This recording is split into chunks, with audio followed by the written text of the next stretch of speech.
करते हुए सबको बार बार प्रणाम है, शक्ति मंडल। कल के दिन हम लोगों ने भागवत के विविध प्रसंगों पर चर्चा की।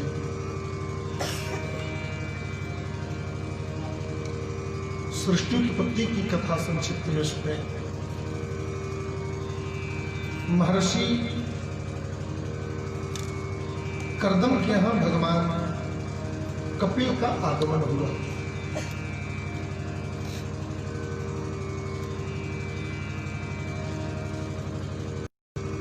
माता देवहूति को श्री कपिल मुनि ने बड़े दिव्य आख्यान को सुनाया। उसी आख्यान को कपिलोपाख्यान भी कहते हैं और वेदांत में उसी को सांख्य योग भी कहते हैं। मानव जीव तमाम प्रकार के सुख और विविध प्रकार के दुखों को भोगते हुए जीवन यापन करता है। ऐसे में मन ईश्वर के प्रति कैसे एकाग्रचित हो, इसका सर्वोत्तम मार्ग भगवान श्री कपिल मुनि ने बताया।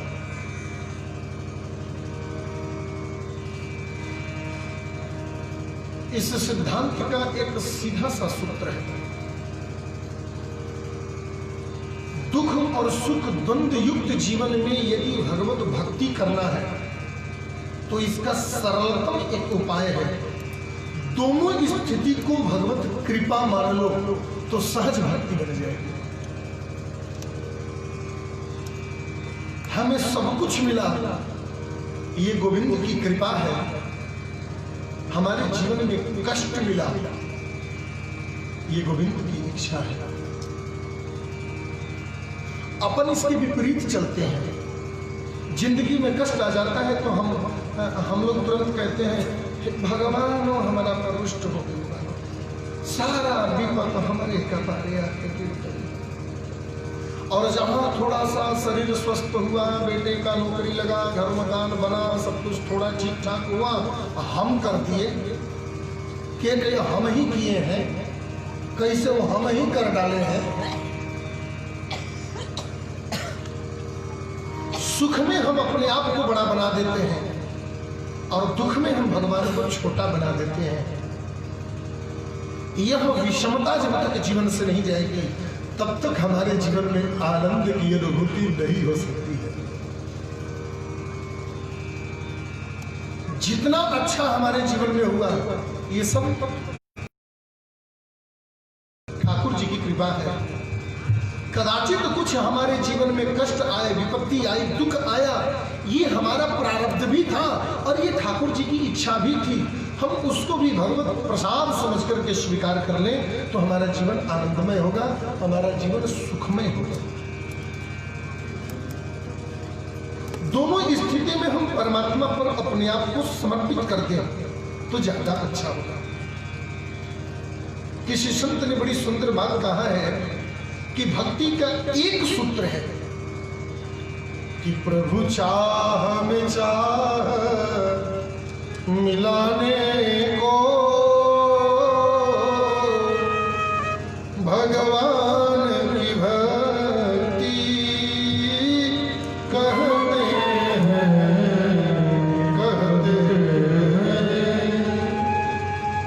कि प्रभु चाह में चाह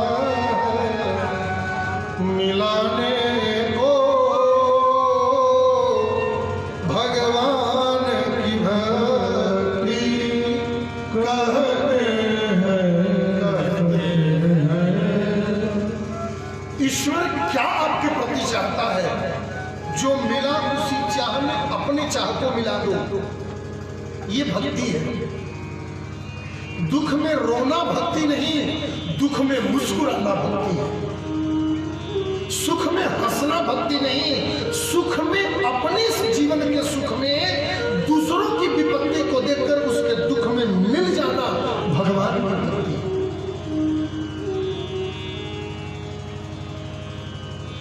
भक्ति का एक सूत्र है, बस जीते जी मर जाने को भगवान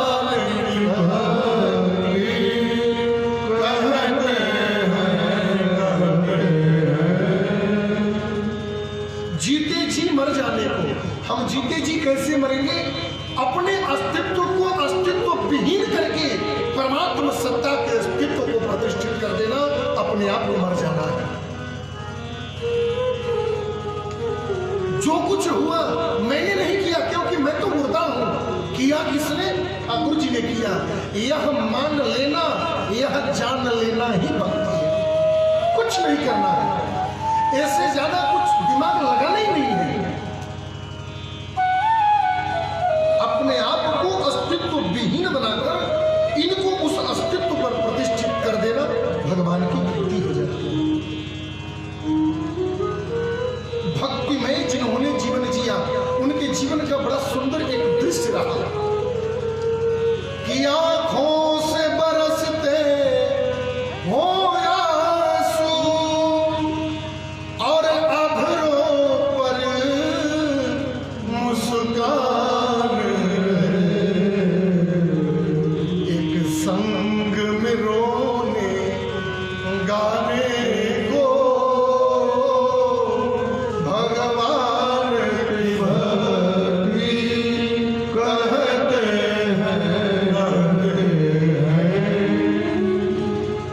आंखों से अश्रु बहता हो, अधरों से भगवान का गुणानुवाद गाया जाता हो, और दोनों स्थिति में मुस्कुराता हुआ चेहरा ठाकुर के सामने यदि प्रतिष्ठित हो जाए, कुछ नहीं करना, हो गया भक्ति।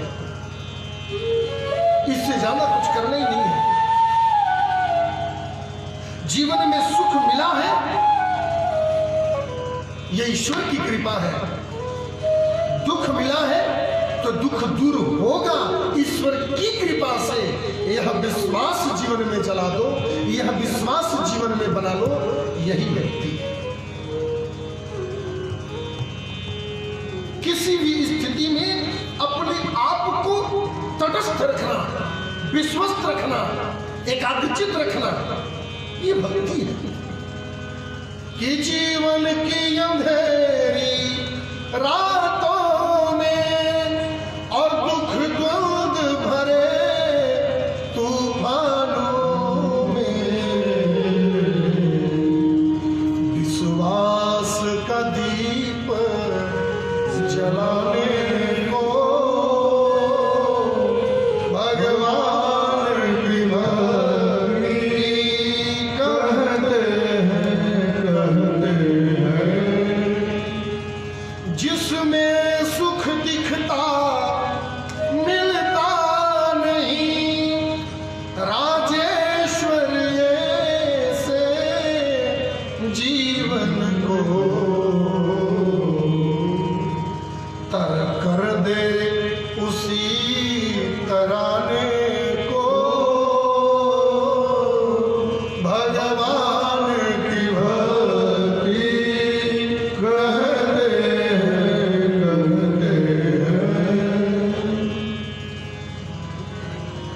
संसार में जो सुख दिखता है वो असल में सुख होता नहीं है। जिसको हम सुख मान बैठे हैं, असल में वो सुख है ही नहीं। सुख तो केवल गोविंद के नाम स्मरण में है। उसके नाम को याद करके रोने में, मुस्कुराने में, हंसने में, आह्लादित हो जाने में है। और वो सुख मिल गया तो आपको भक्ति मिल गई और कुछ भी करने की जरूरत नहीं। सांख्य योग का ये निचोड़ है, सहज भक्ति का ये सरलतम मार्ग है। इससे अच्छा भक्ति और कुछ हो नहीं सकता। भगवान शुक्राचार्य जी राजा परीक्षित को कथा सुनाते हुए मनु के 3 पुत्रियों का कथा सुनाया, जो अपन कल सुन लिए। अब श्री सुखदेव जी महाराज कहते हैं कि राजा, मैं महाराज मनु के 2 पुत्रों की कथा सुनाता हूं। 2 पुत्रों में जो ज्येष्ठ पुत्र थे, उन ज्येष्ठ पुत्र का नाम था श्री उत्तानपाद जी। कि प्रिय व्रतौ तानपादौ शतरूपपदे सुतौ वासुदेवस्य कलया रक्षायां जगतस्थितौ। ज्येष्ठ पुत्र जो थे उनका नाम उत्तानपाद था। उत्तानपाद के पत्नी का नाम था सुनीति। सुनीति एक बड़े सुशील स्त्री, बड़े धर्मशील स्त्री थी और बड़े सद्भागिनी स्त्री थी। एक छत्र पूरे पृथ्वी के सम्राट थे महाराज उत्तानपाद। घर में किसी चीज की कमी नहीं, एक चीज की कमी थी, संतान नहीं था। कोई पुत्र नहीं था, कोई पुत्री नहीं थी। अब पहले के जमाने में बड़े लोगों के घर में ये एक समस्या बनी रहती थी। ऐसे 50,000 कथा ग्रंथों में पड़े हुए हैं। बहुत बड़े राजा थे, बेटा नहीं था। बहुत बड़े सेठ थे, बेटा नहीं था। पूर्व काल में बड़े खानदानों में, संभ्रांत परिवारों के अंदर ये एक समस्या बनी रहती थी, संतान न होने की। महाराज उत्तानपाद को बड़ा चिंता रहता था। सब कुछ है घर में, बेटा बेटी कोई नहीं है। एक दिन महाराज उत्तानपाद सुदूर नाम के वन में भ्रमण करने के लिए, सुदूर नाम के जंगल में गए भ्रमण करने के लिए। तो उसी जंगल के अंदर एक छोटा राज्य था। उस राज्य में एक सुंदर राजकुमारी थी जिसका नाम सुरुचि था। सुरुचि राजकुमारी को देखकर के उत्तानपाद से विवाह करना चाहता हूं। और सुरुचि नाम के स्त्री से महाराज उत्तानपाद का दूसरा विवाह हो गया। महाराज उत्तानपाद सुरुचि से विवाह पुत्र कामना के लिए की। अब राजा को राज्य से गए हुए 10, 15, 20 दिन बीत गए होंगे। 20-25 दिन के बाद वो आए। जैसे ही राज्य में आए, राज्य में जैसे ही प्रवेश किए, वो राज्य में नगाड़ा बजने लगा। नगाड़े बजते बजते सब पुष्प छोड़ कर जलाए जाने लगा। चारों तरफ सब लोग महोत्सव मनाने लगे। महाराज उत्तानपाद सोचे बहुत दिन बाद आया हूं ना, इसलिए हमारे राज्य के लोग हमारा स्वागत कर रहे हैं। दूसरा विवाह करके आया हूं ना, इसलिए हमारा सब स्वागत। महाराज उत्तानपाद बोले, क्यों आप लोग इतना नगाड़ा, क्यों इतना महोत्सव मना रहे हो, क्यों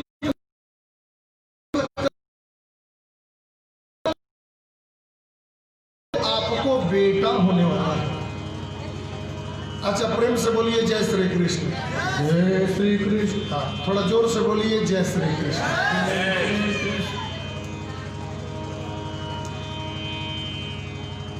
बच्चों को छोड़ दीजिए, बच्चों को खेलने दीजिए। बच्चे लोगों को बिल्कुल पकड़ के न रखिए, एकदम बिल्कुल छोड़ दीजिए। बच्चों को खेलने दीजिए, कूदने दीजिए, जो कर रहे हैं वो करने दीजिए। बच्चे अपना बचपना कर रहे हैं। हम लोग वृद्ध हो चुके हैं, हम लोग बचपना करेंगे तो अच्छा नहीं लगेगा। जीवन में कुछ तो अच्छा रहने दो। कुछ नहीं कर सकते तो बच्चों को बच्चा ही रहने दो। इनको बिल्कुल छोड़ दीजिए, खेलने दीजिए, कूदने दीजिए। इनके चक्कर में कोई परेशान ना हो। ये कोई भी व्यक्ति भ्रम में न रहे कि बच्चे खेल रहे हैं, कूद रहे हैं तो उससे हमारी कथा डिस्टर्ब हो रही है। बिल्कुल नहीं। बच्चे जब तक इस पंडाल में खेलते रहेंगे, कूदते रहेंगे, तब तक कथा अच्छी होती रहेगी। कि इन बच्चों के जन्म होने के कुछ ही दिन बाद इनके गांव में भागवत महापुराण की कथा हो रही है। इनके सद्भाग्य को देखो। और जिन लोगों के जन्म होने के 2, 4, 5, 10, 20 साल तक इस गांव में भागवत नहीं हुआ, वो अपने दुर्भाग्य को देखें। बिल्कुल बच्चों को छोड़ दीजिए, आनंद लेने दीजिए उनको।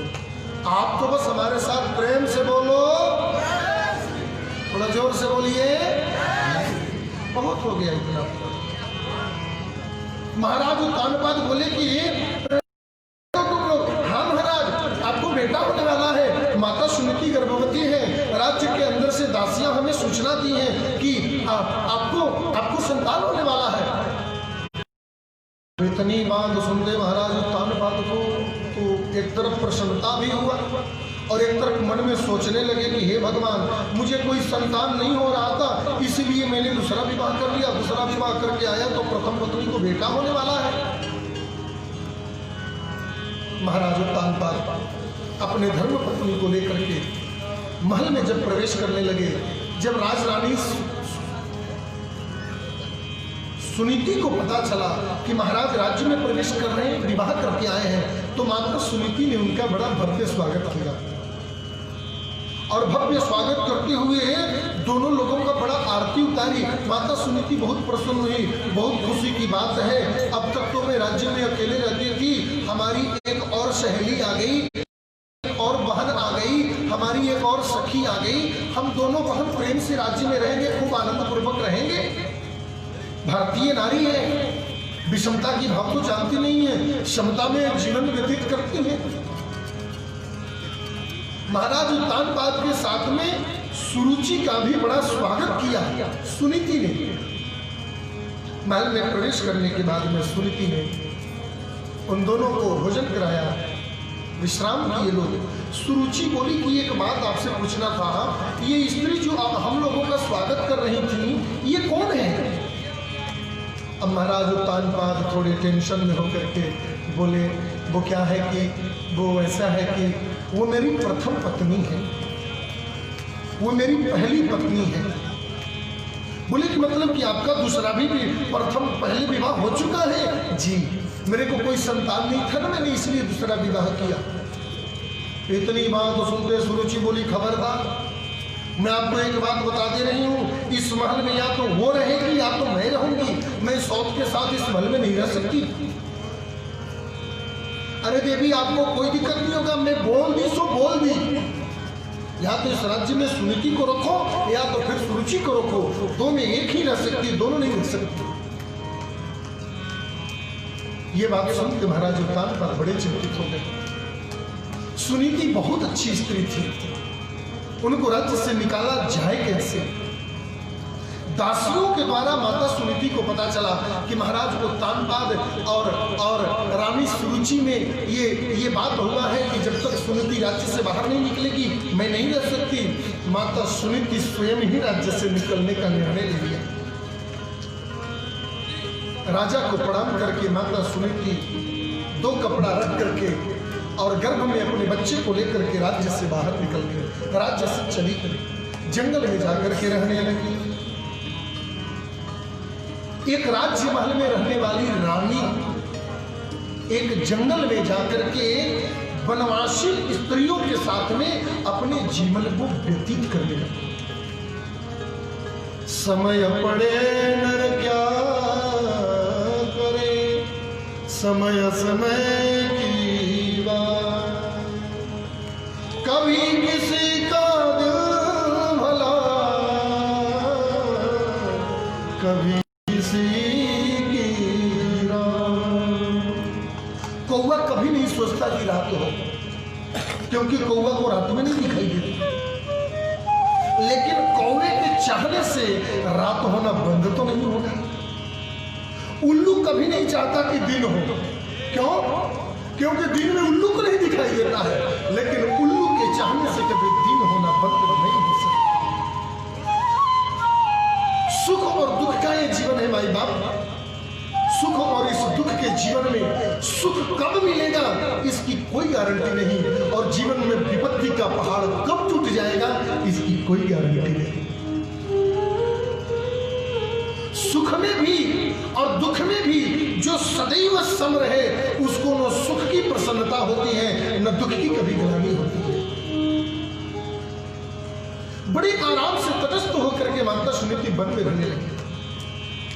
कुछ दिन समय व्यतीत हुआ, समयोपरांत उनके गर्भ से एक सुंदर बालक जन्म लिया, जिस बालक का नाम श्री ध्रुव जी रखा गया। बोलिए ध्रुव जी महाराज की जय। ध्रुव जी धीरे धीरे धीरे धीरे बड़े होने लगे। कुछ दिन के बाद एक दिन चतुर्मास का समय आया, बरसात का महीना आया। रास्ते से कुछ संत लोग जा रहे थे, 10-20 संत महात्मा। तो संत लोग बोलते हैं कि माता सुनीति जाकर उनको प्रणाम किया आशीर्वाद लेने के लिए। संत लोग देखिए बड़ा सुरम्य जंगल है, बड़ा सुरम्य वातावरण है, बड़े अच्छे वृक्ष लगे हुए हैं, फलदार वृक्ष लगे हुए हैं। 4 महीना बरसात का समय अपन जंगल में ही काट लें। 10-20 संत महात्मा वहीं रुक गए। वहीं रुक करके कुटिया बना करके संत लोग वहीं रहने लग गए। अब वहीं रहते हुए संत लोग हैं, वहीं रहते हुए संत लोग अब उन संतों को माता सुनीति खूब सेवा करती है। आश्रम में झाड़ू लगाती, पोछा लगाती, जंगल से फल फूल तोड़ करके ला करके देती, उनको खूब सेवा करती। और शाम के समय में संत लोग बैठ करके जब भजन करते, हाथ जोड़ करके माता सुनती, उनका सत्संग सुनती और साथ में प्रहलाद ध्रुव को भी बैठा करके सत्संग सुनाती। धीरे धीरे समय व्यतीत हुआ। 4 महीना बाद जब चतुर्मास समाप्त हुआ, संत लोग जाने लगे। संत लोग जाते समय बोले, बेटी तुमने बहुत सेवा किया है, हम लोगों को फूल ला कर देना, फल ला कर देना और पानी ला करके देना, आश्रम में झाड़ू लगाना, सब काम तुमने किया है। बेटी जैसा तुमने सेवा किया है, बोलो तुम्हें क्या आशीर्वाद देते। हम संत हैं, जो मांगना है सो मांग लो। सुनीति की आंखों में आंसू आ गया। कैसी बात कर रहे हो भगवान, मुझे कुछ नहीं चाहिए और काहे को चाहिए। आप जैसे महान संत लोगों ने मुझे बेटी कह दिया, मुझे पुत्री का दर्जा दे दिया, मैं भला आपसे कैसे मांग सकती हूँ।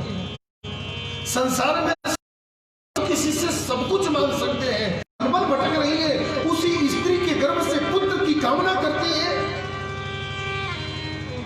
हाथ जोड़कर सुनीति कहती है कि मैं भारतीय नारी हूं और भारत के नारियों का यह अनादिकाल का आदर्श रहा है, पति चाहे स्त्री के साथ कुछ भी व्यवहार करे, लेकिन भारतीय नारी अपने पति का कभी अनहित नहीं चाहती, सदैव प्रसन्नता और सदैव उनके सुख की कामना करती है। उन्होंने मुझे त्याग दिया, ये उनकी प्रसन्नता थी, लेकिन उनको पुत्र सुख मिले, ये मेरी प्रसन्नता है। यदि देना है तो आप मुझे यही पर दे दो, वरना मुझे किसी आशीर्वाद की जरूरत नहीं है, आप जा सकते हो। संतों को दया आ गया, बेटी तुमसे हमने कहा है कि देंगे वरदान तो छोड़ तो नहीं सकते, जाओ, तुमने वरदान मांगा है तो मेरा आशीर्वाद है कि सुरुचि के घर पुत्र होगा, सुरुचि के गर्भ से पुत्र जन्म लेगा। ये तुम्हारे मांगने पर हम आशीर्वाद देते हैं, लेकिन हम अपनी तरफ से एक आशीर्वाद देते हैं कि तेरे इस सत्संग, तेरे इस त्याग, तेरे इस समभाव का परिणाम तेरे पुत्र को भगवत भक्ति मिलेगा और तेरे पुत्र को भगवान का दर्शन प्राप्त होगा। ये हमारे तरफ से आशीर्वाद है। आशीर्वाद लेकर के संत चले गए। माता सुनीति बहुत आनंदित हुई, बहुत सुख मिला उनको। अब ध्रुव जी धीरे धीरे थोड़े और बड़े हो गए। कभी जंगल के बच्चों के साथ खेलने जाते, जंगल के बच्चे पूछते ध्रुव जी से कि एक बात बता, तुम्हारे पिताजी कौन है, तुम्हारे पापा कौन है, तुम्हारे बाबूजी कौन। अब ध्रुव जी को पता ही नहीं कि मेरे पिताजी कौन है। एक दिन अपनी माँ से बोले, माँ सबके पिताजी होते हैं तो फिर हमारे भी पिताजी होंगे। हाँ बेटा, तो हमारे पिताजी कौन है, वो कहाँ रहते हैं, हमारे पिताजी घर आते क्यों नहीं है। इस बात को सुन करके माता सुनीति के आंखों में आंसू आ गया। बोली, बेटा तेरे भी पिताजी हैं, वो बगल का राज्य है ना, उस राज्य के जो राजा है ना, वहाँ के राजा तुम्हारे पिता। ओ, वहाँ के राजा हमारे पिताजी हैं। हाँ बेटा, अब इतने बड़े राजा हैं तो जंगल में कैसे आएंगे। हाँ नहीं ठीक है, वो तो ठीक है। अब दूसरे दिन बच्चों के साथ खेलने के लिए मानो गए होंगे, बच्चों ने पुनः पूछ दिया, तुम्हारे पिताजी और बगल वाले राज्य के राजा हमारे सारे पिताजी हैं। हाँ, तो पिताजी से चलो मिलने। सो बच्चों के साथ में ध्रुव जी अपने पिताजी से मिलने के लिए महाराज उत्तानपाद की राजधानी में पहुंचे। लिखा है कि एकदा सुरुचे पुत्र मंकारोप्यमलालयम् उत्तमं नारुरुक्षं ध्रुवं राजा विनम्रम्। ध्रुव ने अपने पिता का अभिनंदन करने के लिए, प्रणाम करने के लिए, उनके चरण स्पर्श करने के लिए महाराज के राज में गए। वहां जाकर के ध्रुव ने देखा कि एकदा सुरुचि पुत्र, सुरुचि का जो पुत्र हुआ था संतों के आशीर्वाद से, उस सुरुचि के पुत्र को लेकर के महाराज गोद में उसको खिला रहे थे। उसी समय ध्रुव जी महाराज का आगमन हुआ। ध्रुव जी गए और जाकर के साष्टांग दंडवत प्रणाम किया। ध्रुव जी को देख करके उत्तानपाद खड़े हो गए। इतना प्यारा बालक है, इतना सुंदर बालक है, इतना अच्छा बालक आज तक हमने नहीं देखा। कहां से आए हो बेटा? किसके पुत्र हो बेटा? किस गांव के रहने वाले हो बेटा? ध्रुव जी मुस्कुरा करके पास में गए और जाकर के बोले, पिताजी हम तो आप ही के पुत्र हैं। मेरी माँ सुनीति, मैं उनका पुत्र हूँ। उन्होंने कहा कि आप मेरे पुत्र हो, पिताजी हो, सो मैं आपको प्रणाम करने आ गया। इतनी बात सुन के बगल में खड़ी थी सुरुचि, तुरंत हाथ पकड़ी और हाथ पकड़ करके दूर झटक दी। चलो हटो, निकलो यहाँ से, चलो यहाँ से निकलो। ये कौन तुमसे कह दिया कि ये तुम्हारे पिताजी हैं? मेरी माँ ने कहा है। मेरी माँ कह रही थी कि यहाँ के राजा मेरे पिताजी हैं। मेरी माँ का नाम सुनीति है, मैं उनका पुत्र हूँ। वो कह रही थी कि महाराज की वो ज्येष्ठ पत्नी है, तो ये मेरे पिता हो गए कि नहीं हो गए? सुरुचि बोली, यदि इनको तुमको पिता मानना है तो सुनीति के गर्भ से नहीं, मेरे गर्भ से जन्म लेना पड़ेगा। और बड़ी विचित्र बात सुरुचि ने ध्रुव जी से कह दिया कि यदि इनका तुम पुत्र बनना चाहते हो, यदि इनके तुम गोद में बैठना चाहते हो, तो एक काम करो कि तपसाराध्यं पुरुषं तस्यैवानुग्रहेण मे गर्भे साधयामास यदीच्छसि विपासनं।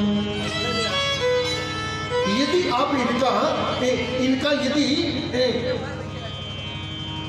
गोद में बैठना तुम चाहते हो इनके, तो तुम्हें मेरे गर्भ से जन्म लेना पड़ेगा। ध्यान से सुनिएगा, कितनी विचित्र बात कह दिया सुरुचि ने। यह मानव का शरीर क्यों मिलता है? हमने प्राप्त इसलिए किया है कि हमें भगवान की प्राप्ति हो। लेकिन यहां विपरीत स्थिति सुरुचि ने पैदा कर दिया।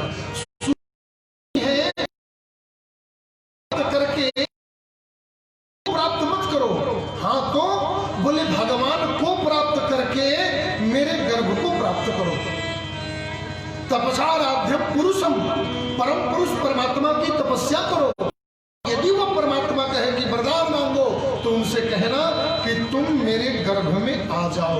अपने आप को मेरे गर्भ से जन्म लेने का वरदान मांगना, और मेरे गर्भ से गोद में तुम बैठ सकते हो। किसी दासी का पुत्र इनके गोद में बैठने का अधिकार नहीं। जाओ यहां से, निकल जाओ, जाओ यहां से निकलो।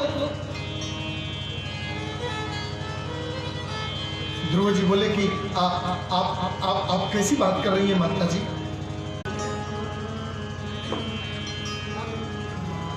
मैंने इनको पिता मान लिया, एक बार अपने लिए मुझे पुत्र कह दें और करुणा का अपना वरद हस्त मेरे सिर पे रख दें। आज के बाद दोबारा इस राजधानी में मैं कभी नहीं आऊंगा। एक बार इनके मुख से मैं सुन लूं कि मैं इनका पुत्र हूं।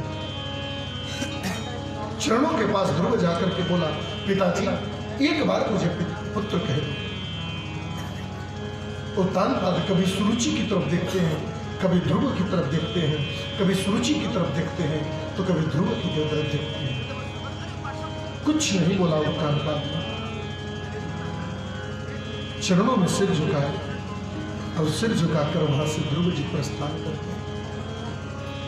मन में सोचने लगे कि आज तक हमने सुना था कि पुत्र कुपुत्र हो सकता है, लेकिन माता कभी नहीं हो सकती। इस संसार में पुत्र पिता का त्याग कर सकता है, लेकिन इस दुनिया में आज तक कभी पिता अपने पुत्र का त्याग नहीं किया है। हमने यही सुनते आया है। लेकिन दिया विश्वास ने धोखा, भरोसा घात कर बैठा। कभी थी प्रेम की बस्ती, यहाँ ऐसा नहीं लगता। किया ममता के महलों को बहुत खंडहर द्वेषों ने। हमारा खून भी प्यारे, हमें अपना नहीं लगता। संसार में पुत्र को पिता को त्यागते मैंने देखा था, आज पिता ने पुत्र को त्याग दिया, ऐसा हमने कभी नहीं देखा। रोते रोते गए, लेकिन उनको एक बात याद आ गई। माता सुरुचि कह रही थी कि इनके गोद में बैठना है तो फिर भगवान की तपस्या करो। आज से श्री ध्रुव जी महाराज भगवान का स्मरण करने लगे। आज उनके जीवन में जब विपत्ति आया, जब कष्ट आया, जब पिता परिवार ने जब त्याग दिया, तो आज उनको भगवान की याद आने लगी और भगवान के सामने हाथ जोड़ करके श्री ध्रुव जी महाराज कहने लगे कि दुखों से जो ठोकर, कि दुखों से जो ठोकर कि खाई न होती तुम्हारी प्रभु याद आई न होती, दुखों से जो ठोकर खाई न होती तुम्हारी ठोकर खाई न होती तुम्हारी प्रभु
अपनी मां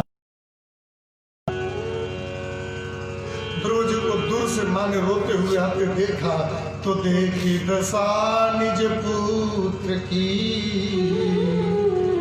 जननी यति अकुला। पुनि पुनि पूछत अंक भरी, हे तू कहो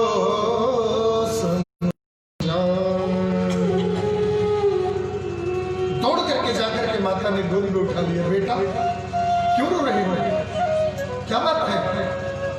किसी ने कुछ कह दिया, किसी ने कुछ बोला है, किसी ने कुछ कहा है? हाँ वो माँ क्या है ना कि मैं आज गई थी पिताजी को प्रणाम करने, तो वहां माता सुरुचि ने मेरा हाथ पकड़ करके मेरे को भगा दिया और बोली कि इनके गोद में बैठना है तो भगवान की तपस्या करो। पिताजी के गोद में बैठने के लिए भगवान की तपस्या करना पड़ेगा। माता सुनीति कहती है कि बेटा तुझे उस माँ ने सामान्य व्यक्ति की गोद में बैठने के लिए नहीं कहा। अरे इस संसार के लोगों के गोद में बैठ करके भला तो क्या करेगा? माता सुरुचि ने तो तुझे भगवान के गोद में बैठने का रास्ता बता दिया। उनकी तपस्या करने के लिए नहीं बल्कि उनकी गोद में बैठने का रास्ता तुझे बता दिया। वो क्या, मैं भी तुझे कहूंगी कि यदि गोद में ही तू बैठना चाहता है तो उस परमात्मा की गोद में जाकर बैठ। इस संसार के गोद में बैठ करके क्या मिलना? आज गोद बिठाए जाओगे, कल गोद उठाए जाओगे। आज कोई प्रेम से गोद से एक बार जो बैठ गया वो दोबारा उठाया नहीं जाता। तो क्या मैं वन में तपस्या करने जाऊं? बिल्कुल जाऊं। ध्रुव जी वन में तपस्या करने के लिए चलती। किसी ने आकर के सुनीति से पूछ दिया, कैसी निष्ठुर माँ हो, बेटी को वन में भेज दिया तपस्या करने के लिए? बोले निष्ठुर माँ यदि नहीं बनूंगी तो मेरा बेटा भगवान का भक्त नहीं बनेगा। दुनिया में माँ बनना बहुत बड़ी बात नहीं है। सबसे बड़ी महत्वपूर्ण बात तो ये है कि आप उस पुत्र की मां बन जाएं जो पुत्र भगवान का भक्त हो। गोस्वामी तुलसीदास जी ने रामचरितमानस में लिखा, मैया सुमित्रा लक्ष्मण को बन जाते समय कहती है कि पुत्रवती जुवती जग सोई,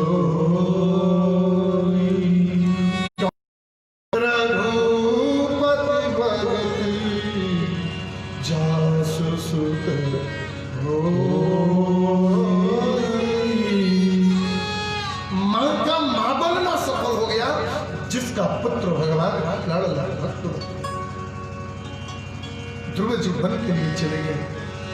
लेकिन एक समस्या खड़ी हो गई कि गुरु बिनु भवन तरहि न कोय, गुरु बिनु भवन तरहि न कोय, जो विरंची संत सब होय, जो विरंची संत सब होय, गुरु बिनु भवन तरहि न कोय, गुरु बिनु भवन तरहि न कोय, जो विरंची संत सब होय, जो विरंची संत सब होय।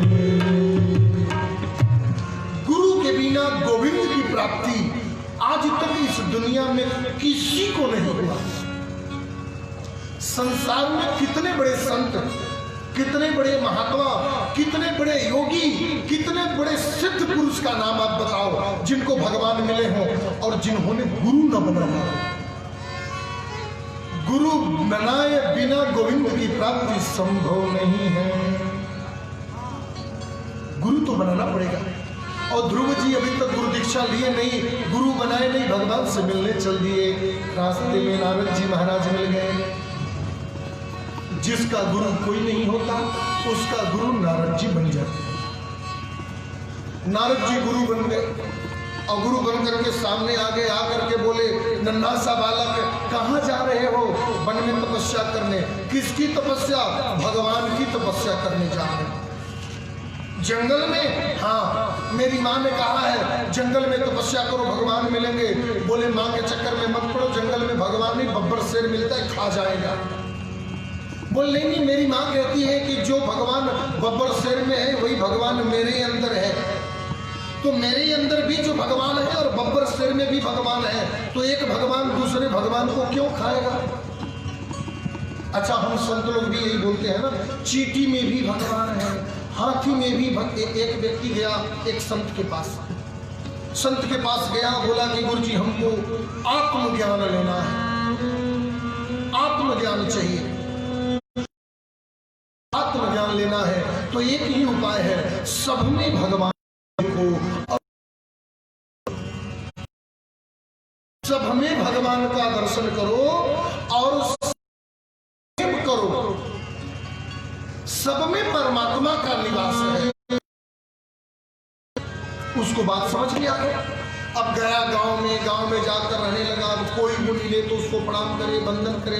ध्यान से सुनिएगा। एक दिन एक कहीं गांव के बगल में मेला लगा हुआ था, मेला देखने गया आदमी। बोला हम आत्मज्ञानी हो गए हैं, हम सब में भगवान का दर्शन करते हैं, हम सब में भगवान को दर्शन पाते हैं। अब मेला देखने गया, मेला में बड़े हाथी घोड़ा ऊंट सब आए हुए थे मेला में। उसी मेला में एक हाथी बिगड़ गया, हाथी बिगड़ गई।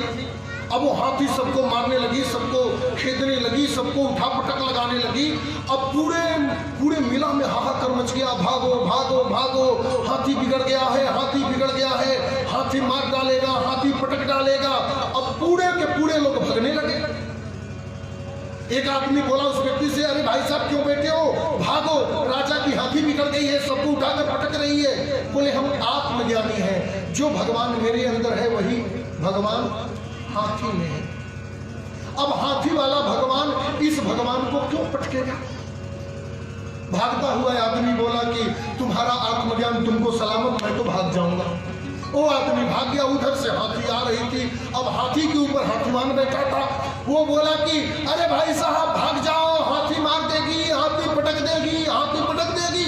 वो बोला कुछ भी हो जाए मैं नहीं भागूंगा। क्यों? बोले हाथी में भी भगवान है, मेरे में भी भगवान है।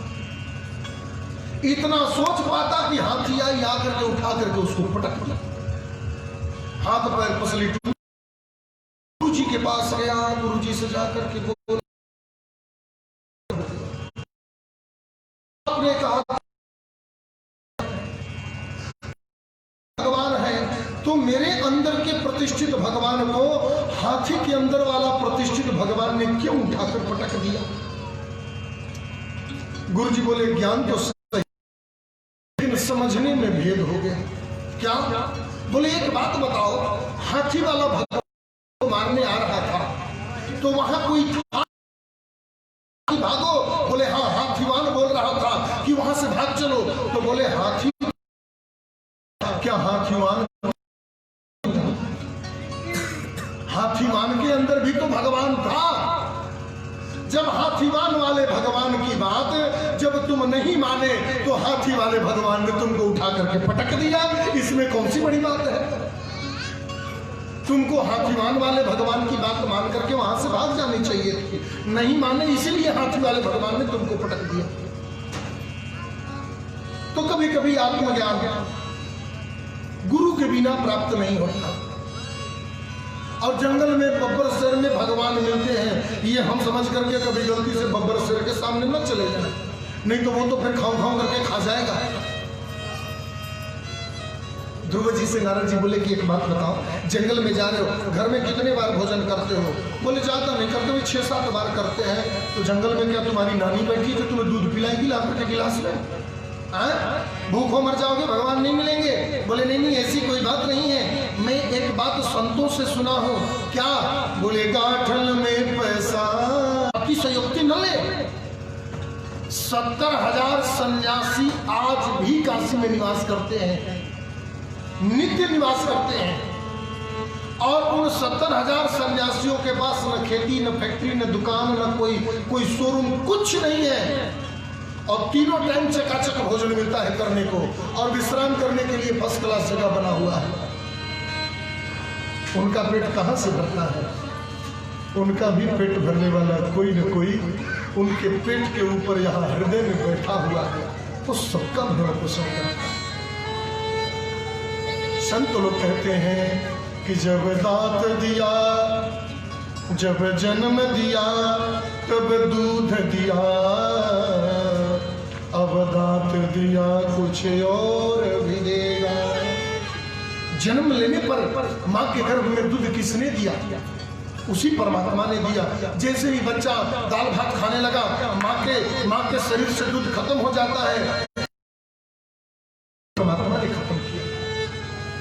कोई ना कोई व्यवस्था बनाएगा, मैं तो जाऊंगा। यह बात सुनते श्री नारद जी महाराज ने ध्रुव जी को सुंदर गुरु मंत्र प्रदान किया। उस गुरु मंत्र को वसुदेव गायत्री मंत्र बोलते हैं। ध्यान से सुनिएगा कि नमो भगवते तुभ्यं वासुदेवाय धीमहि प्रद्युम्नाय निरुद्धाय नमः शंकरसनाय च। इस मंत्र को बोलते हैं ओम नमो भगवते वासुदेवाय। एक मीठी सी बात आपको बताऊं, इस मंत्र का 42 लाख बार जो व्यक्ति जप करता है उसको कलयुग में भी भगवान का दर्शन प्राप्त होता है। कलयुग में भी उसको भगवान मिलते हैं, दर्शन देते हैं। यह 100% सत्य बात है। हम एक बार बिहार में कथा कर रहे थे, तो सदोखर एक गांव है चेनारी के पास में, तो कथा कर रहे थे तो एक माता जी आकर के बोली कि बाबा ये उपदेश दूसरे को दे रहे हैं कि 42 लाख वसुदेव गायत्री मंत्र जप करने से भगवान मिल जाते हैं, दर्शन देते हैं, आप क्यों नहीं जपते हो? नोटेड पॉइंट, बात तो नोट करने योग्य है। जब 42 लाख बार जप करने से भगवान दर्शन देते हैं तो आप क्यों नहीं जपते हो? मैंने कि ओ भले माता जी, मुझे दर्शन की कोई जरूरत नहीं है भगवान का। क्यों? क्योंकि भगवान मेरे साथ ही सदैव रहते हैं। दर्शन तो उसको चाहिए जिसको नहीं मिला। भागवत भगवान सदैव मेरे साथ रहते हैं, इसलिए मुझे 42 लाख मंत्र की जरूरत नहीं है। ठाकुर जी का गुणानुवाद गाते रहो, भागवत जी का गुणानुवाद गाते रहो, ये सदैव साथ है। अभिप्राय ये है साधनों के प्रकार्य, साधना के द्वारा ईश्वर की प्राप्ति हो सकती है, उसका सहज साधन है वसुदेव गायत्री मंत्र। आइए हम लोग सब लोग प्रेम से एक बार वसुदेव गायत्री मंत्र का जाप करेंगे।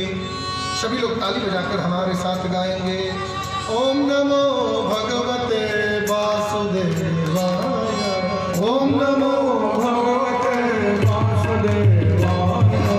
ओम नमो भगवते वासुदेवाय। ओम नमो भगवते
धीरे धीरे समय व्यतीत होने लगा।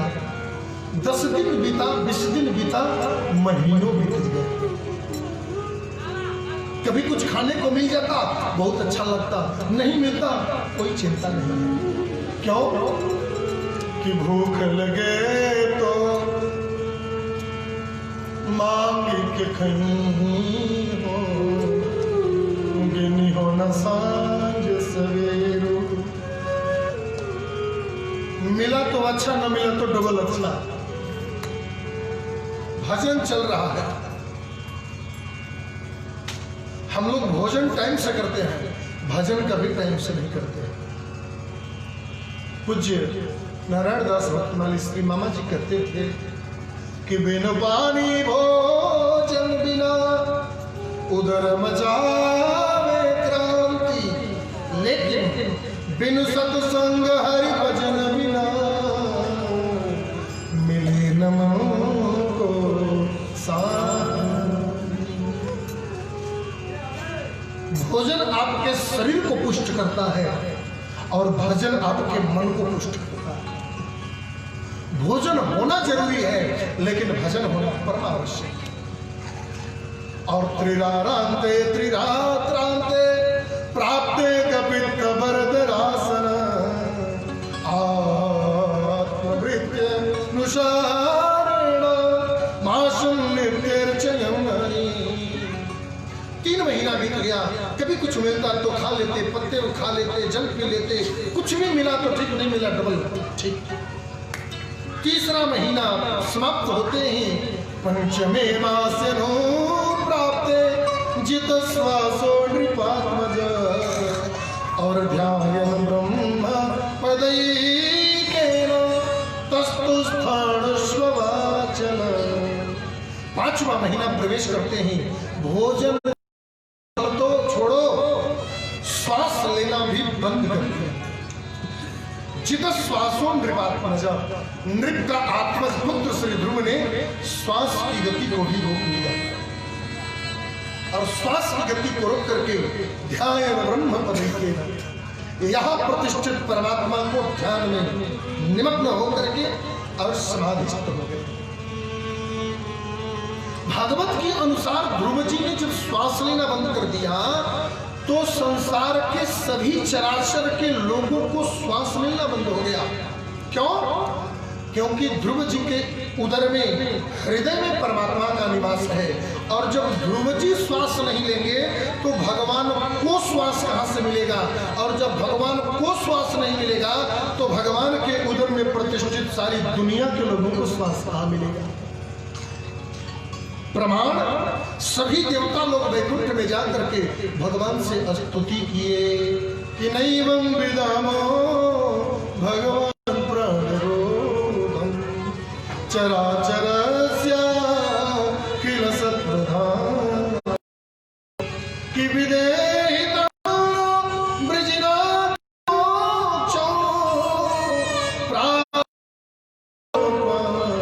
शरणं शरण। हे प्रभु, हे जगत के नियंता, सारे चराचर के लोगों को प्राण अवरोधन हो चुका है, आप जाकर के ध्रुव को दर्शन दो, नहीं तो अपन हवा के बिना मर जाएंगे, बेमौत मर जाएंगे। भगवान बोले कि ध्रुव को दर्शन देने नहीं जाना है। क्यों? ध्रुव का दर्शन लेने जाना है। वह बालक कितना सौभाग्यशाली होगा जिसको दर्शन देने के लिए भगवान नहीं, जिस बालक का दर्शन करने के लिए भगवान है। भगवान आकर के भगवान खड़े हो गए सामने और ध्रुव जी आंख ही न खोल, वो तो बिल्कुल आंख बंद करके तटस्थ बैठे हुए। भगवान सोचे घंटों बीत गए, आकर के खड़े इधर जजमान ऐसा कि आंख ही नहीं खोलता। फिर भगवान को याद आया, ओहो, जो झांकी में यहाँ लेकर खड़ा हूँ वही झांकी तो इसके हृदय में है। हृदय के झांकी को भगवान ने अंतर ध्यान किया, बड़बड़ा करके ध्रुव जी का नेत्र खुला तो सामने लक्ष्मी नारायण भगवान खड़े हैं। प्रेम से बोलिए भक्तवत्सल भगवान की। ध्रुव जी स्तुति करना चाहते हैं लेकिन स्तुति नहीं कर पा रहे हैं।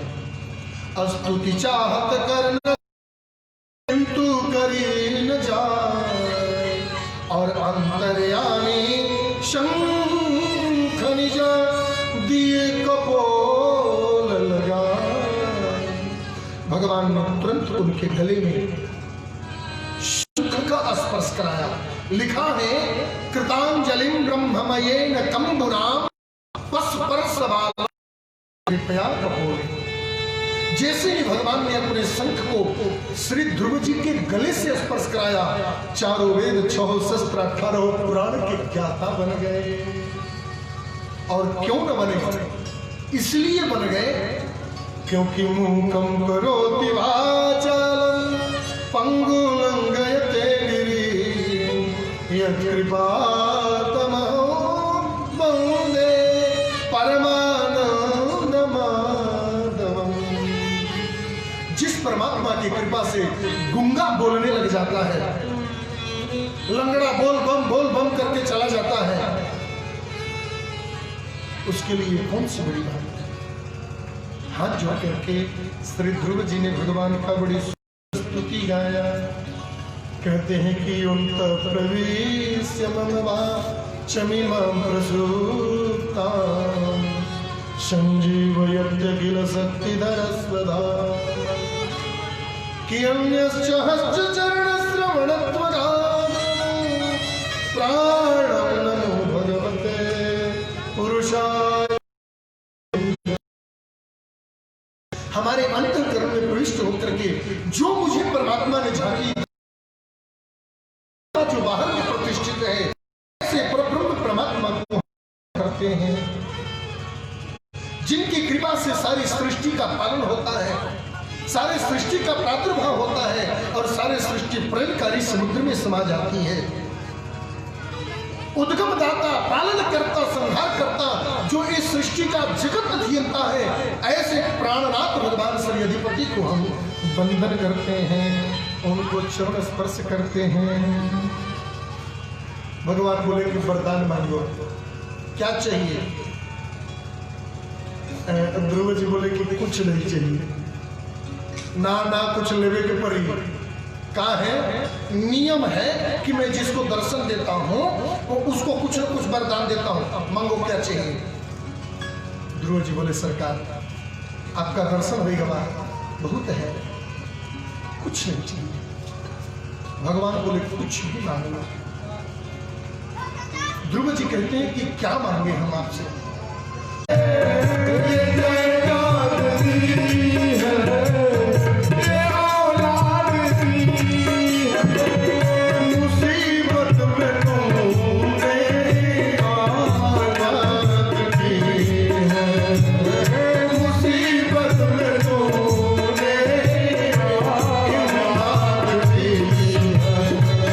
तेरा ही नाम है, आया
उसी में अपने आप को प्रसन्नचित रखने का प्रयास करना है। जो मिला है 20 एकड़ है उसमें भी खुश, 5 एकड़ है तो भी ठीक है, 100 एकड़ है तो भी ठीक है, और दिन भर मजदूरी के साथ रात को भोजन मिले तो भी उस परमात्मा को यह नर्तन देने के लिए केवल शुक्रिया करो।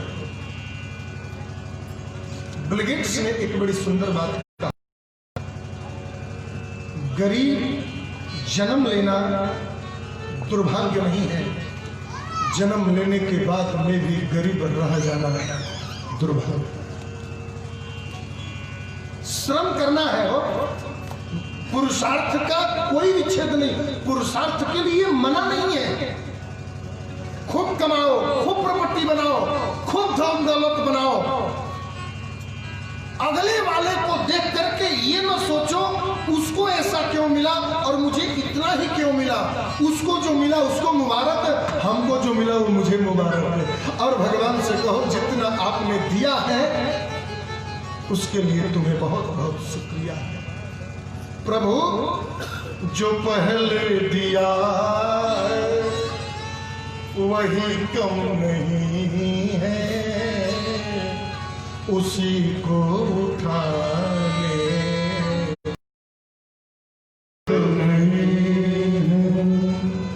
मैं आ तो गया हूँ मगर जानता हूँ तेरे दर पे आने के काबिल नहीं,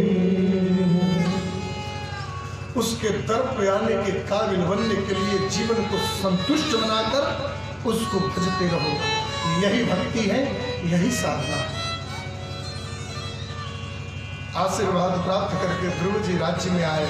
राज्य में आए तो उनके बाबूजी श्री महाराज उत्तानपाद बड़ा स्वागत किए।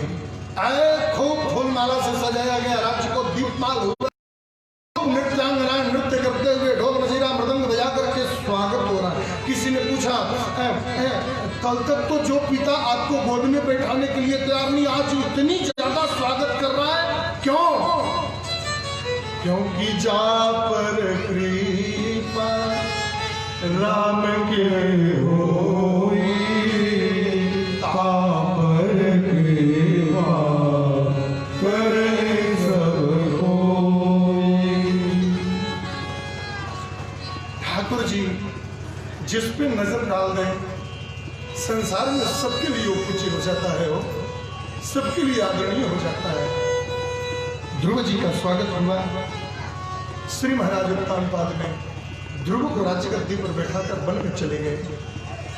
कुछ दिनों बाद ध्रुव जी के जो छोटे भाई उत्तानपाद उत्तम थे, वो उत्तम एक दिन कुबेर के बगिया में गए, जाकर के कुछ उदंडता कर रहे थे। यक्षों के द्वारा युद्ध हुआ और यक्षों के हाथों श्री मृत्यु